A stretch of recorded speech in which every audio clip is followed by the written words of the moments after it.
কখন করি বলো তো ফিরোজ এরকম, বা কখন মেয়েরা এরকম করে বলো তো?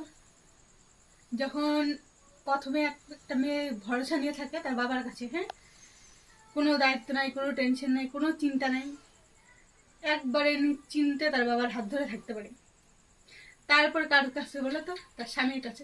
কিন্তু তার স্বামী যদি ভালো হয় বা তার প্রিয়তম যদি সেরকম হয়, তবেই সে নিশ্চিন্তভাবে নির্ভাবে একবারে টেনশন মুক্তভাবে থাকতে পারে। নালে পরে পারে না, নালে পরে মাথার মধ্যে বোঝ নিয়েই থাকে। আমি তোমাকে ভালোবাসি, আর আমি তোমাকে মন থেকে বিশ্বাস করি, বুঝছো? তাই টেনশন ফ্রি ভাবে থাকতে পারি। তুমি যদি অন্য স্বামীদের মতো হও, তাহলে আমাকেও দেখবো অন্য বৌদির মতোই হয়ে আছি। আমি তোর বাবা নাকি?